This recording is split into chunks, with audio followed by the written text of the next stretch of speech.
चार मेहमान हैं हमारे साथ है चर्चा में, एक एक करके सभी का स्वागत करते हैं, फिर उनसे सवाल पूछते हैं, जवाब लेते हैं। सुरेश गर्ग बीजेपी से हैं, बहुत बहुत स्वागत सुरेश जी। राजेंद्र आर्य साहब कांग्रेस से आपका स्वागत है। डॉक्टर मिथिली जैमिनी जी वरिष्ठ पत्रकार, बहुत बहुत स्वागत, धन्यवाद आपका। निरंजन पोद्दार जी राजनीतिक विश्लेषक भी हमारे साथ जुड़ चुके हैं। निरंजन जी, क्या जो अखिलेश ने कहा है कि अपनी गिरती लोकप्रियता को बचाने के लिए ही लेटर लिखा, यानी कि जो बात राजेंद्र आर्य ने की होड़ मची हुई है, क्या वाकई सिर्फ इसको इसी तरह से देखा जाए? ये लेटर गृह मंत्री को लिखना चाहिए था, विदेश मंत्री को लिखना चाहिए था? देखिए रविंद्र जी, मैं सन 1988-89 से भारत की राजनीति को देख भी रहा हूँ और समझ भी रहा हूँ। पहली बार मैं ये देख रहा हूँ कि जब भी राहुल गांधी जी कोई चीज बोलते हैं, चाहे सर्जिकल स्ट्राइक की बात करते हैं, तो उस टाइम पाकिस्तान हूबहू उस चीज को उसी बयान से मैच करता है। जब बात चाइना में डोकलाम होता है तो उस टाइम चाइना और राहुल गांधी जी का बयान मैच करते हैं। जब अमेरिका में सिखों पे बयान देते हैं तो पन्नू उनके बयान को इंडोर्स करता है, मतलब दोनों के समान बयान होते हैं।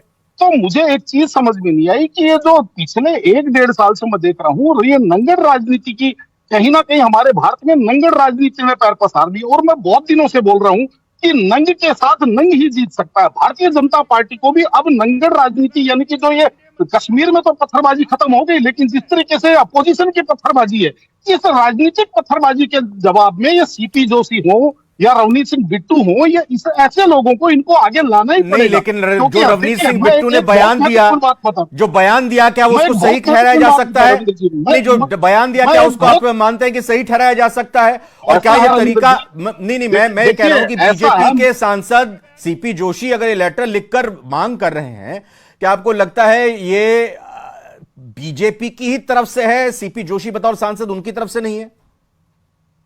रविंद्र जी, मैं आपको क्या निवेदन कर रहा हूं कि देखिए, जब सामने वाला नंगा हो जाए तो उससे नंग ही जीत सकता है। इसका उदाहरण मैं आपको दे सकता हूं, हमारे शास्त्रों में है, जब जरासंध नंग हो गया था तो भगवान कृष्ण ने भी छोड़ करके द्वारिका बसा ली थी, मथुरा छोड़ करके। और उसके बाद में जब उनसे बड़ा भीम उनको मिला तो उन्होंने उसकी 2 टांगें करवा दी। तो कहने का तात्पर्य, आज इस तरीके से अपोजिशन केवल और केवल नंग राजनीति कर रहा है, यानी कि पत्थरबाजी कर रहा है, यानी कि आज वो सुचिता की राजनीति, आज वो राजनीति कहाँ है कि जिसके मूल्य हो, जिसके बयान का मूल्य हो। जैसे मैंने अभी आपको बताया, आप मुझे एक बात बताइए कि पन्नू जो देशद्रोही है, जो आतंकवादी घोषित आतंकवादी है, अगर उसके साथ राहुल गांधी जी का बयान इंडोर्स होते हैं तो आप क्या मानेंगे? आप ये फिलहाल बहुत बहुत धन्यवाद। अब देख चारों मेहमान का बहुत बहुत शुक्रिया।